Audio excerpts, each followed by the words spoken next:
Hi there, I'm David Batsoffen and I host a travel blog called Travel and Things. During the month of November, we're talking underwater photography in my Saturday photography masterclass and with none other than Don Hunter. And Don may say that he's not one of South Africa's top underwater photographers, but I believe that if he isn't already, he's certainly on the way there. Don, good morning, welcome to you. Thank you, David. You're too generous. I am indeed. I'll send you my banking details for the check. Don, when we finished up last week, you put up the most incredible image of a shark, and I stopped you on that one. Can we start with that image and the story behind it?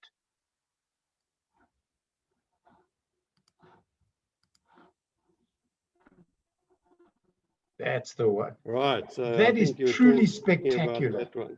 Yeah.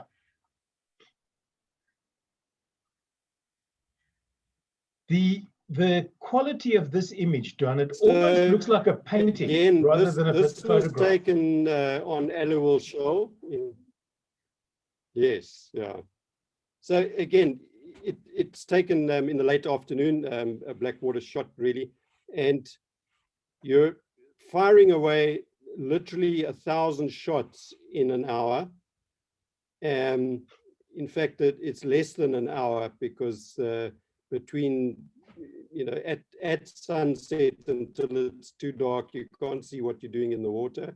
You maybe have 40 minutes and you are shooting literally 1,000 shots. So the sharks are coming around you, they're swimming in, and you are flashing away as hard as you can. As the sun goes down, you're slowly putting your ISO up, and you're putting your strobes up as well, and you're taking shots. And most of them are junk.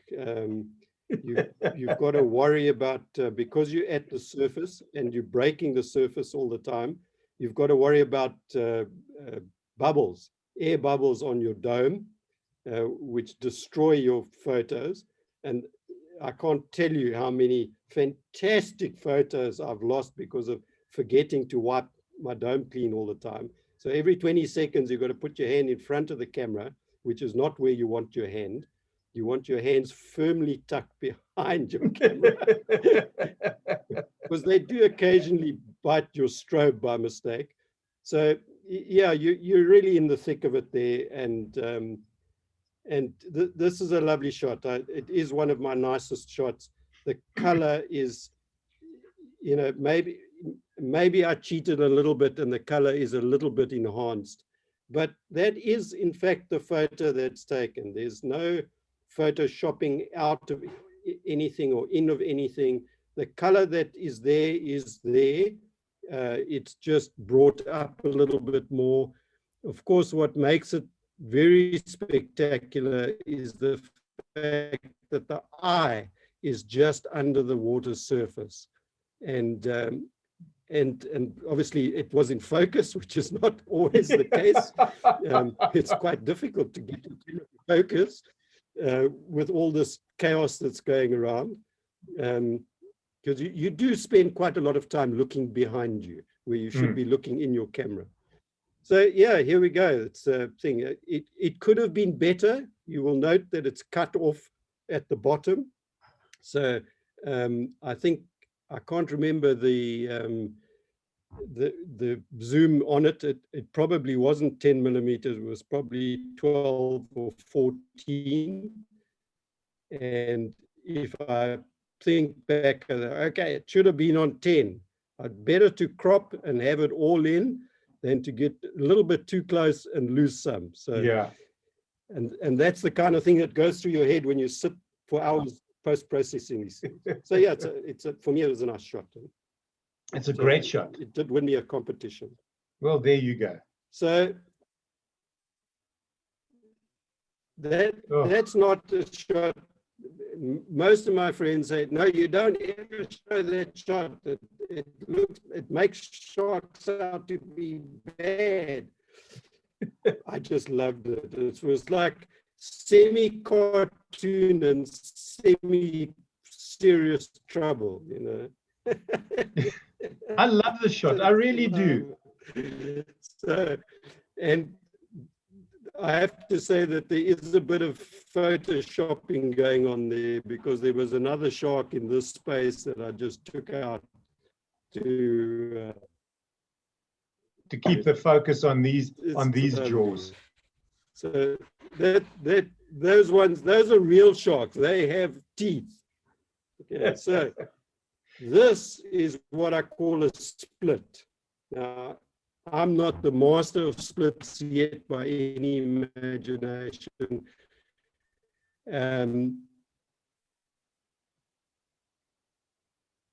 Yeah. Don, when you but this is what I'm going after, is this kind of thing, trying to get a shark in the water underneath with enough light on it to be flashed, and the above water shot of the setting sun to get a light burst, but not blown out. So just as a matter of interest, Don. Unfortunately, Don's gone again. It's okay. I'll keep chatting to you until he comes back. I did want to ask him that if and when he's photographing sharks, like that one image we saw, which was just jaws, if he heard the music. Here we go. We're back. We're back. Don, my question while you were gone to the viewers and to you by extension was, when you looking at a shot like that mouth with the bubbles, do you hear the Jaws music in your head? And do the words, "I think I'm going to need a bigger boat," flash through your mind while you watch that come at you?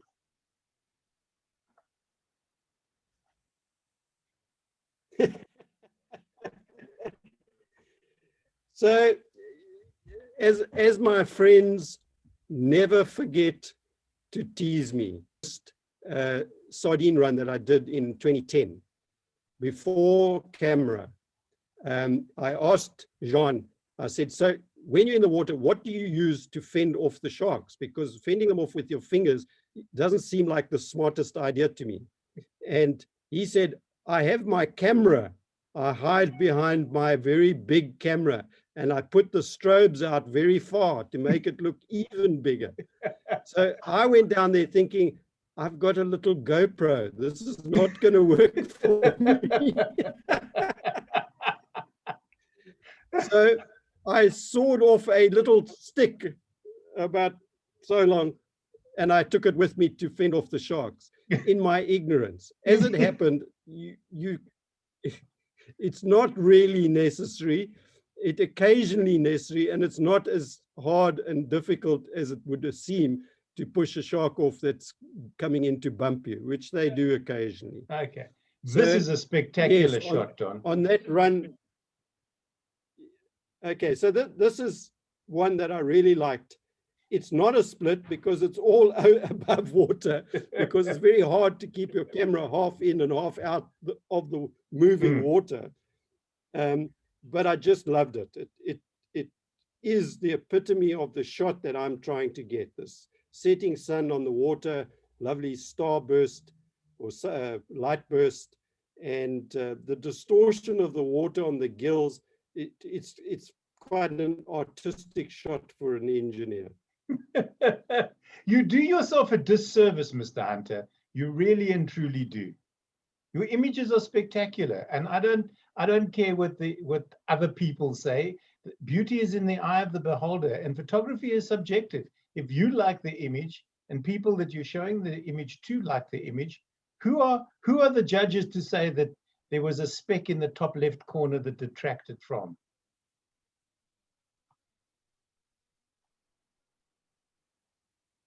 The same as this particular image. I'm assuming. All right, so here's a shot. This won me my very first. Another lady, yes. And this is a shot with the Durban Underwater Club, and there's no photoshopping here at all. The shot as taken is what you see, other than a bit of color enhancement, a bit of color correction, a bit of sharpness, and a little bit of noise reduction.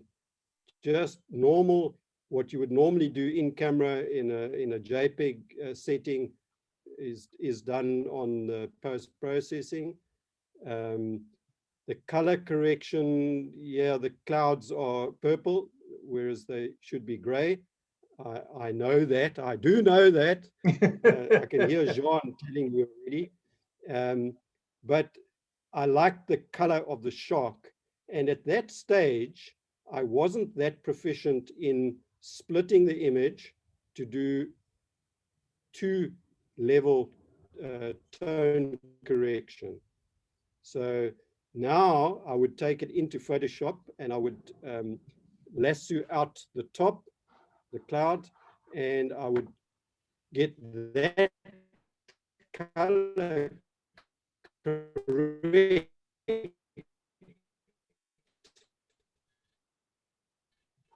while leaving the bottom color correct.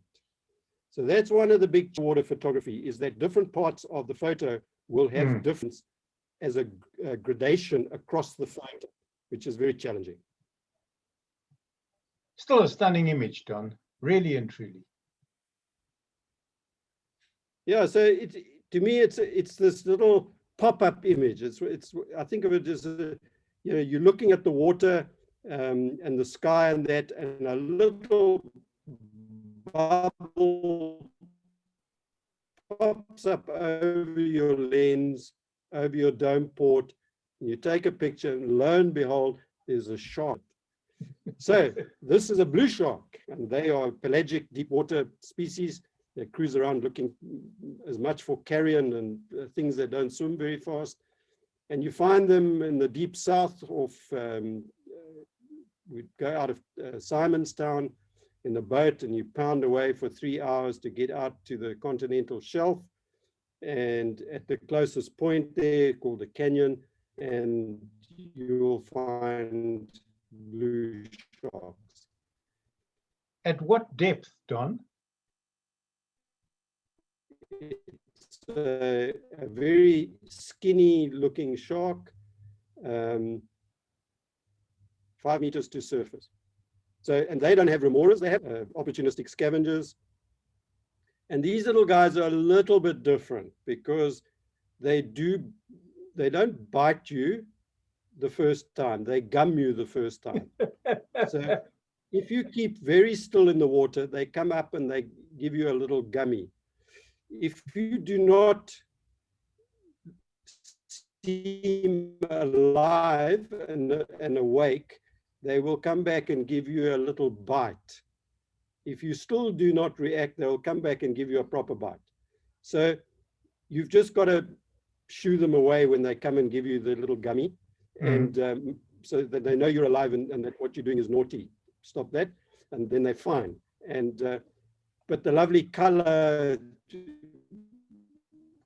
great color, great eye, and these very characterful pilot fish that follow them around. Lovely things. This is a genre or a species that I really wanted to spend more time with. It doesn't happen all the time. It only happens a couple of months of the year.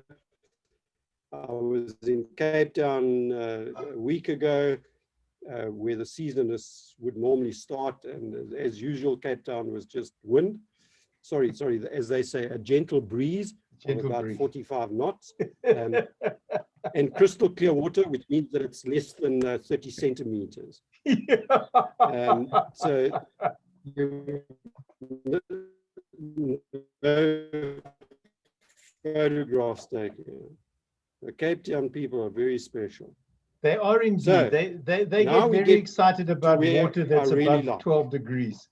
So this is...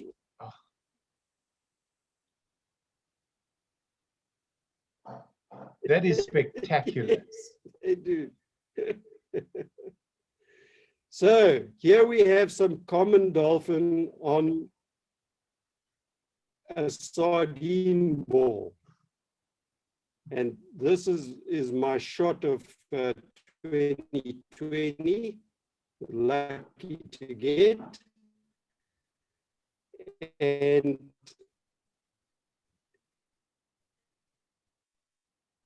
those are all common dolphin there. What's not to love about it? You've got some sardines, you've got a cooperative feeding of a dolphin pod, and you've got this one in the foreground that's actually blowing bubbles, and you've got this lovely, shiny, clean. And Don's gone once again, but he left us with the dolphins, which was truly spectacular.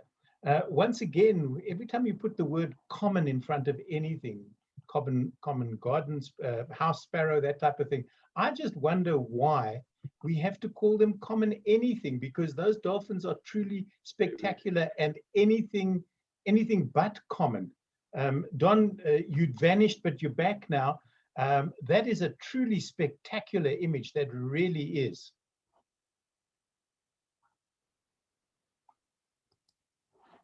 Okay, just give me a second to find my. Yeah, got to find your way out. There we go. Are we back? You're back. Thank you.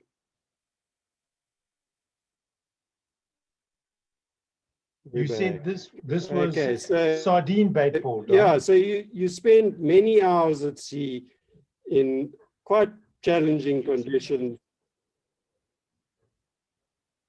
And basically you're driving around diving into the water. When they start diving in earnest, you know that there's a bait ball. And the bait balls can form for many reasons. Always with a predator though. The ones that are best at forming the bait ball, which really means stopping them from swimming in a single direction.